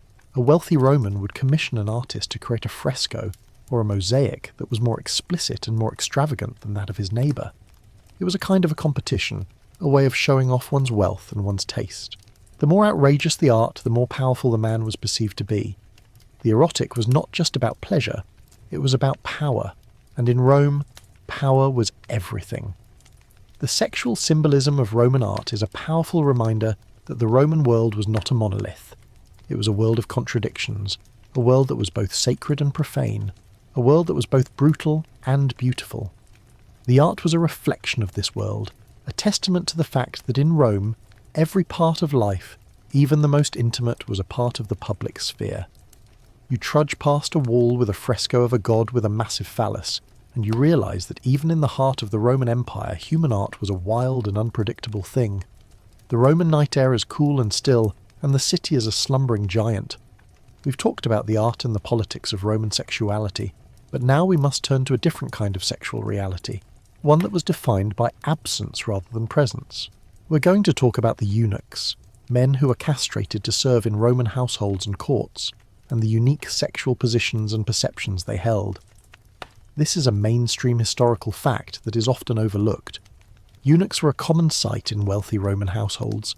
They were not just castrated men, they were a distinct social class, a group of people who occupied a unique and ambiguous position in Roman society. They were often slaves, but they were also a kind of luxury item, a symbol of a man's wealth and his power. A eunuch could be trusted to attend to a man's wife and daughters, and he could be trusted to guard a man's secrets, because he was not a threat to the man's masculinity or to his family. The presence of a eunuch in a Roman household was a sign of a man's security and his status. Now, for a truly quirky or fringe tidbit, some Roman men and women had a particular sexual fascination with eunuchs. For some men, the eunuch represented a kind of safe and a beautiful object of desire. A eunuch was a man, but he was not a man in the traditional sense. He was a kind of a third gender, a person who was both and neither. He was a person who was beautiful and who was a man, but he was not a sexual threat. The eunuch's smooth, hairless body and his high-pitched voice were a source of fascination for some Roman men, a kind of a fetish that was both a reflection of their own power and a source of their own vulnerability. It was a kind of a desire that was rooted in the lack of a traditional masculine identity. It's a low hum of a chuckle that you feel in the back of your throat as you picture it. It's a gentle kind of sarcasm, a way of coping with the sheer absurdity of it. The question of why some Roman men were attracted to eunuchs is a fascinating one. Historians still argue whether the attraction to eunuchs was a form of same-sex love or a form of fetish. Some scholars argue that the attraction to eunuchs was a reflection of the Roman fascination with androgyny and a certain kind of feminine beauty. Other historians argue that it was a form of sexual domination, a way for a Roman man to have a sexual relationship with a man without having to worry about his own masculinity. The eunuch was a safe and a subservient partner, a person who was both a man and a woman, a person who was a reflection of a man's own power and a source of his own security. The role of a eunuch in a Roman household was a complex one. He was a slave, but he was also a trusted servant. He was often educated, and he was often a confidant of his master or his mistress. He was a person who was both a man and a woman, a person who was both a servant and a friend. The eunuch's unique position in Roman society gave him a certain kind of power. He was a person who could move between the worlds of men and women, a person who could be trusted with the secrets of both. He was a person who was both a servant and a symbol of his master's power. The sexual exploitation of eunuchs was a common sight in Roman society. A Roman man or woman could have a sexual relationship with a eunuch without any legal or social consequence. The eunuch was not a man in the traditional sense, and he was not a threat to the family. He was a person who was a part of the household, a person who was both a servant and a sexual object. The sexual exploitation of eunuchs was just one more horrifying facet of this world, a testament to the lengths to which a society can go when it has lost its moral compass. The Roman fascination with eunuchs was a reflection of their own complex and contradictory views on gender and sexuality. They were a society that was both incredibly rigid and incredibly flexible. They had a clear and a strict social hierarchy, but they also had a certain kind of comfort with ambiguity. The eunuch was a person who was a part of this ambiguity, a person who was a reflection of a society that was both more open and more rigid than our own. The sexual symbolism of the eunuch was a powerful reminder of the Roman obsession with power and with control. The eunuch was a person who was both a man and a woman, a person who was both a servant and a symbol of his master's power. He was a person who was a living testament to the fact that in Rome, every part of life, even the most intimate, was a part of the public sphere. The story of the Roman eunuch is a cautionary tale, a story about the dangers of absolute power.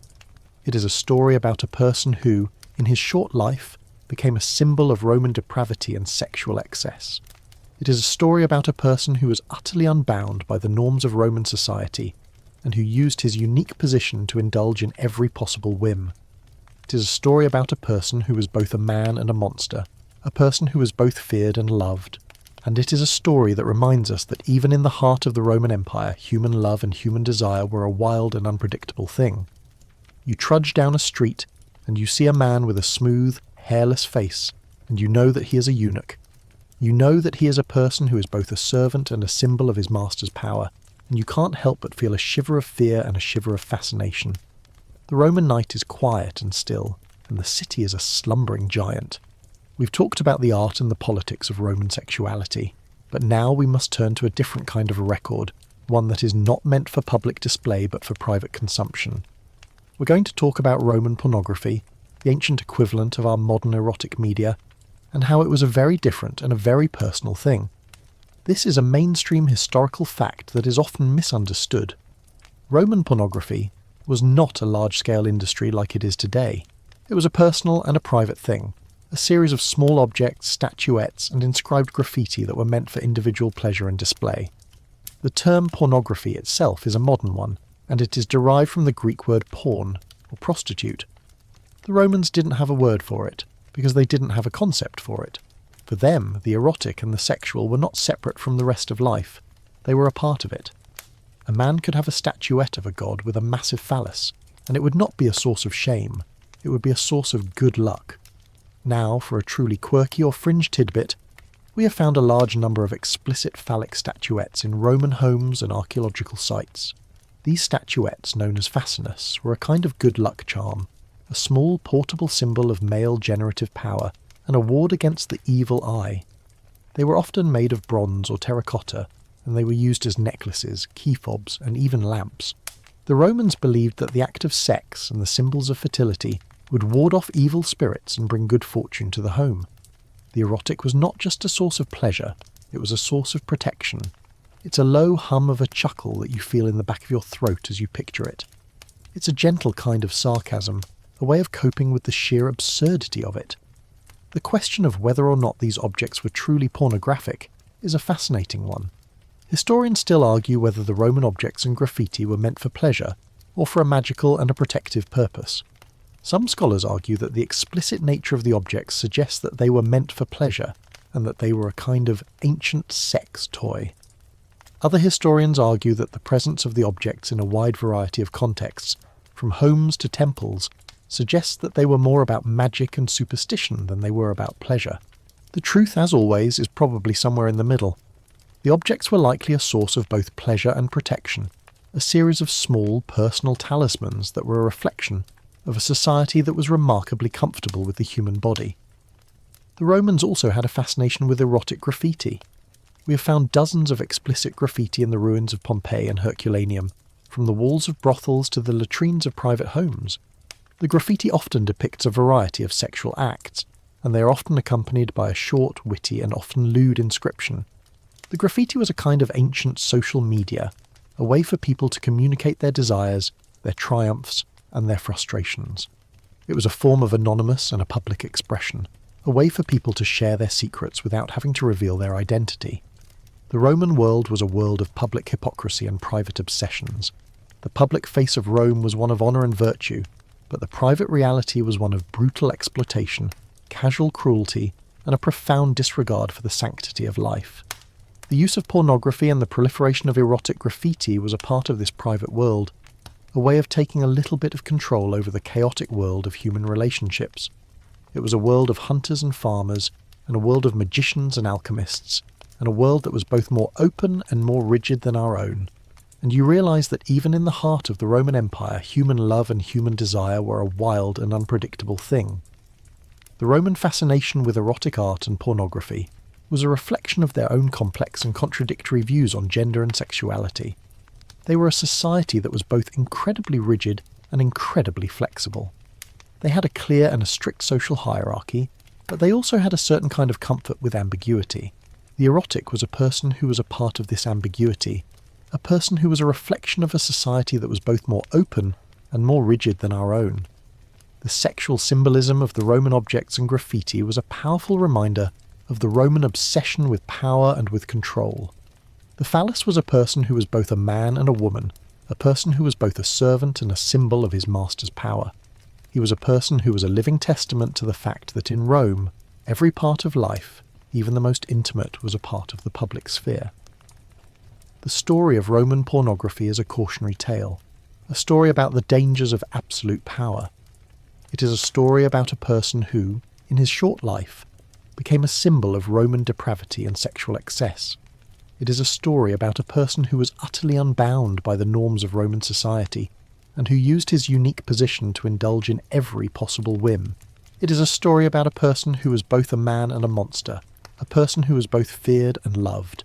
And it is a story that reminds us that even in the heart of the Roman Empire, human love and human desire were a wild and unpredictable thing. You trudge down a street and you see a wall with a drawing of a phallus, and you know that it is not just a drawing. It is a story of power and of desire, a story that will never be told in the history books. The Roman night is quiet and still, and the city is a slumbering giant. We've talked about the private and the public sides of Roman desire, from the art to the politics. But now we must turn to a different kind of ritual, one that was not sanctioned by law or religion, but by custom and by necessity. We're going to talk about the strange traditions and daily routines of Roman prostitutes, the women who were at the bottom of the social ladder, but who had their own gods, their own rituals, and their own way of life. This is a mainstream historical fact that is often overlooked. Roman prostitutes, particularly those who worked in the public brothels, had a very specific and a very recognisable way of life. They were a part of a subculture, a world with its own rules, its own customs, and its own language. The lupi, or she-wolves, were a common sight in the city, and they were often forced to wear distinctive clothing, a brightly coloured toga or a transparent gossamer-thin shift. This clothing was a form of branding, a way of marking them out for all to see. It was a way of saying, I am available. It was a sad and a brutal reality, but it was a fact of life. Now, for a truly quirky or fringe tidbit, Roman prostitutes had their own patron gods and goddesses. The most popular was Venus herself, the goddess of love and beauty. But they also had a special relationship with a much more obscure god, Priapus, the god of fertility and male generative power. They would often make offerings to Priapus, in the form of a small phallic statue or a piece of jewellery. They would pray to him for good luck, for a good night's work and for a steady stream of clients. The relationship was a transactional one, a kind of a business deal. The prostitutes would offer their prayers and their offerings, and in return the gods would grant them a steady stream of customers. It's a low hum of a chuckle that you feel in the back of your throat as you picture it. It's a gentle kind of sarcasm, a way of coping with the sheer absurdity of it. The question of whether or not these women truly believed in the power of their gods is a fascinating one. Historians still argue whether the rituals of Roman prostitutes were a matter of genuine faith or a cynical attempt to control a world that was utterly out of their control.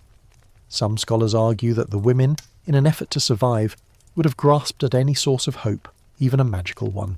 Other historians argue that the women were simply being pragmatic. They were a part of a brutal and a violent world, and they would have used any tool they could to survive. The truth, as always, is probably somewhere in the middle. The rituals were a combination of genuine faith and cynical pragmatism, a way for the women to find a little bit of power in a world that was utterly powerless. The life of a Roman prostitute was a brutal and a dangerous one. They were often slaves, and their lives were often short and violent. They were at the mercy of their owners and their clients, and they had no legal recourse if they were abused or if they were injured. The Roman law, in the form of the lex Julia de adulteris, was very clear. A Roman man could have sex with a prostitute without any legal or social consequence. But a Roman woman who was a prostitute was not a citizen, and she had no rights. It was a brutal and a dehumanizing reality, but it was a fact of life. The daily routine of a Roman prostitute was a simple and a brutal one. She would wake up in the morning, and she would go to the baths. She would wash herself, and she would perfume herself, and she would prepare for the day's work. She would then go to the brothel, and she would wait for her clients. She would work all day and all night, and she would make very little money. The money she made would go to her owner, and she would be given very little for herself. She would live in a small, cramped room, and she would eat very little food. She would be a part of the Roman machine, a cog in a great and a brutal machine that was designed to produce pleasure for others. The Romans had a fascination with the stories of these women. The Roman poets and satirists wrote about them often, and their poems were filled with a kind of cynical humour. They would write about the women's beauty and their charm, but they would also write about their poverty and their desperation. The stories were a kind of a public spectacle, a way for the Roman elite to indulge in a little bit of moral outrage without having to actually confront the reality of the women's lives. It was a kind of a voyeurism, a way of looking at a world that was both a part of their own and a world that was utterly alien to them. The rituals of Roman prostitutes were a powerful reminder of the Roman obsession with power and with control. The women were a part of this obsession, a part of a world that was both more open and more rigid than our own. They were a person who was a living testament to the fact that in Rome, every part of life, even the most intimate, was a part of the public sphere. The story of the Roman prostitute is a cautionary tale, a story about the dangers of absolute power. It is a story about a person who, in her short life, became a symbol of Roman depravity and sexual excess. It is a story about a person who was utterly unbound by the norms of Roman society, and who used her unique position to indulge in every possible whim. It is a story about a person who was both a man and a monster, a person who was both feared and loved. And it is a story that reminds us that even in the heart of the Roman Empire, human love and human desire were a wild and unpredictable thing. You trudge down a street and you see a woman with a brightly coloured toga, and you know that she is a prostitute. You know that she is a person who is both a servant and a symbol of her master's power, and you can't help but feel a shiver of fear and a shiver of fascination. The Roman night is quiet and still, and the city is a slumbering giant. We've talked about the public and private sides of Roman desire, from the rituals to the politics, but now we must turn to a different kind of reality, one that was not a matter of desire or of pleasure, but of power and of brutal coercion. We're going to talk about the dark side of Roman sexuality, sexual violence and the profound lack of legal or social recourse for its victims. This is a mainstream historical fact that is often overlooked. Sexual violence was a part of Roman life, and it was often unpunished and seen as a natural part of conquest and domination. The Roman concept of law and justice was not based on the idea of individual rights, but on the idea of social hierarchy. A Roman man could assault a slave, a freedman, or a prostitute without any legal or social consequence. The victim, being a non-citizen, had no legal standing, and their word was not considered to be a valid form of evidence. The only person who could bring a legal case against an assailant was a Roman citizen, and even then the law was often on the side of the powerful. The lack of a legal system that was designed to protect the vulnerable was a profound and a brutal reality of Roman life. Now, for a truly quirky or fringe tidbit, the Roman law had a very specific and a very strange definition of sexual violence.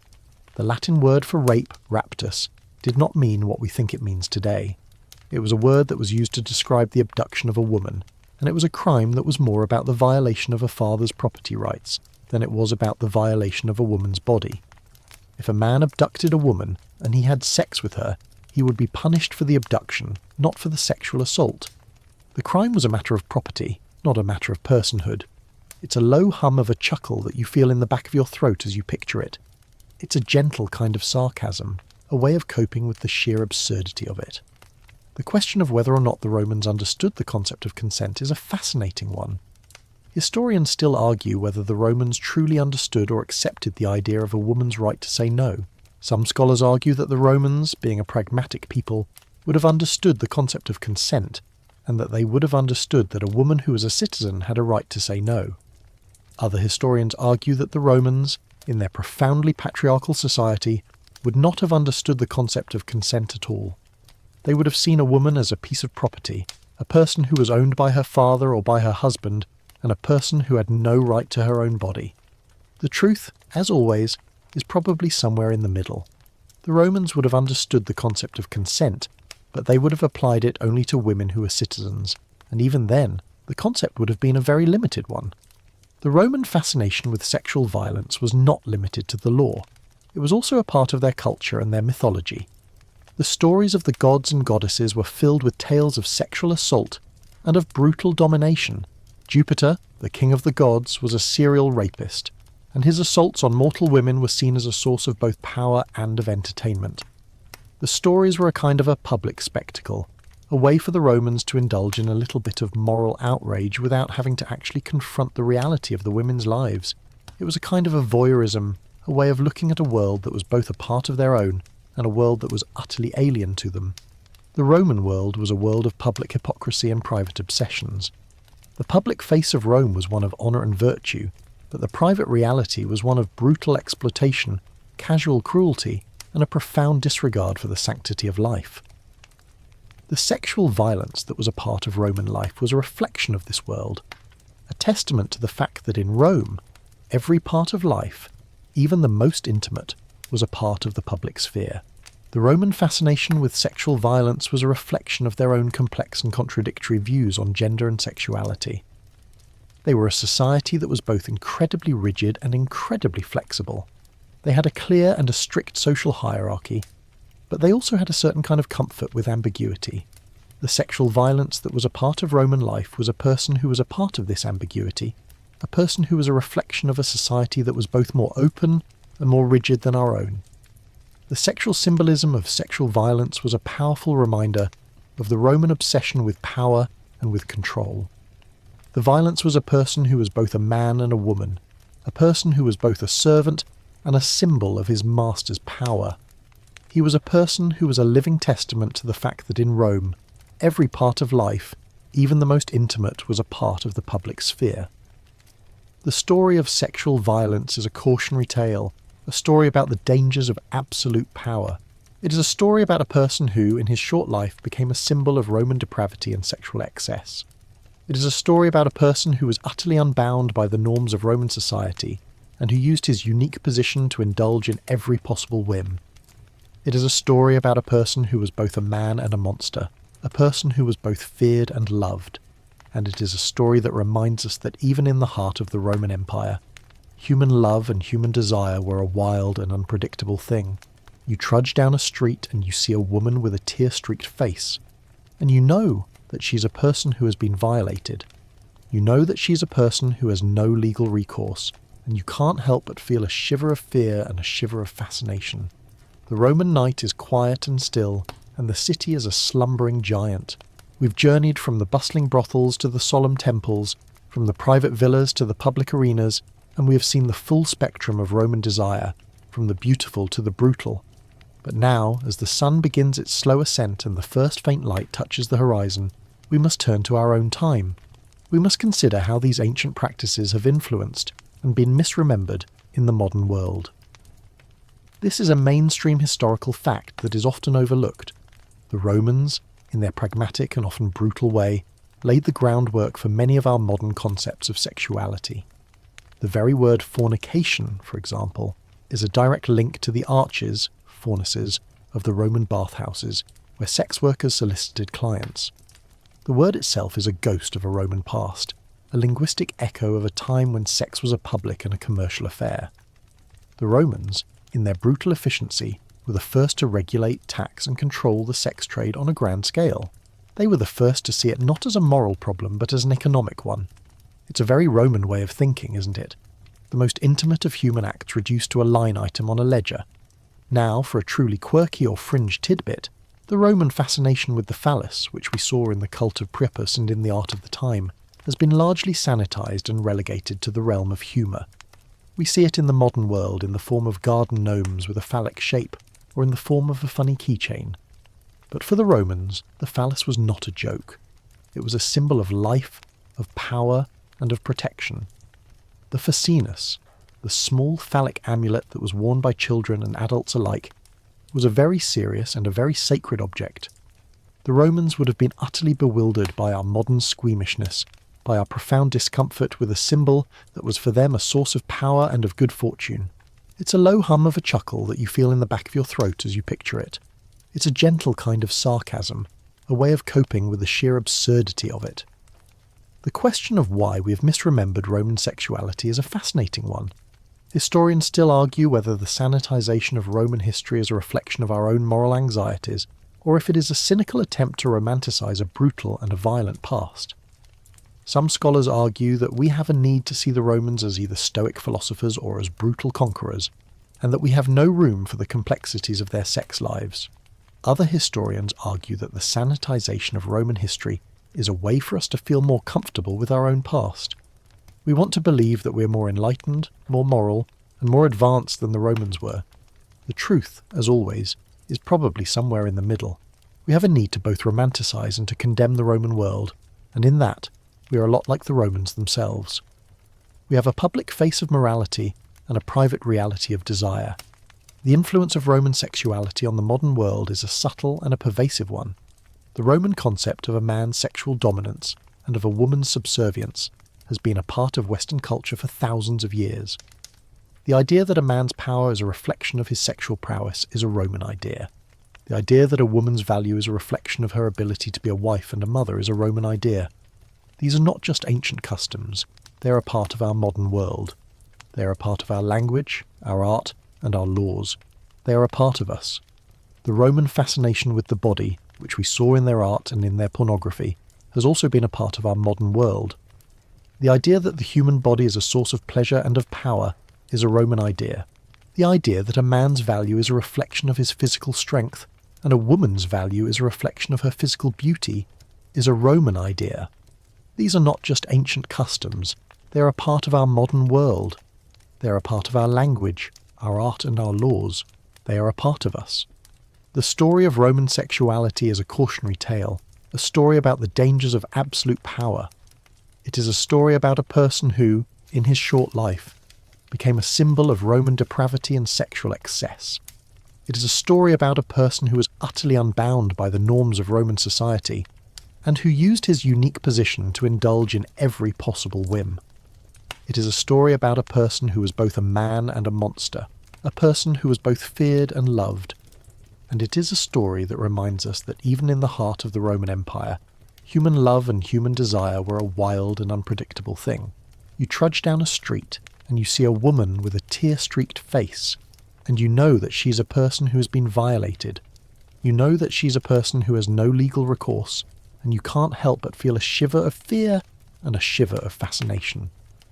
Now, as the sun's first rays paint the sky a soft pale gold, let the images fade. The roar of the circus, the rustle of the togas, the hum of the baths. Let them all dissolve into the gentle quiet of your room. The past is a curious place, a strange dream filled with things both familiar and utterly alien. We've walked through the shadows of history together, and in doing so, perhaps we've learned something not just about them, but about ourselves. The human heart, in its desire, its fear, and its capacity for both great love and great cruelty, remains unchanged. You can close your eyes now, let the tension in your body soften, and let the gentle rhythm of your own breath be your guide. The journey is over, for tonight at least.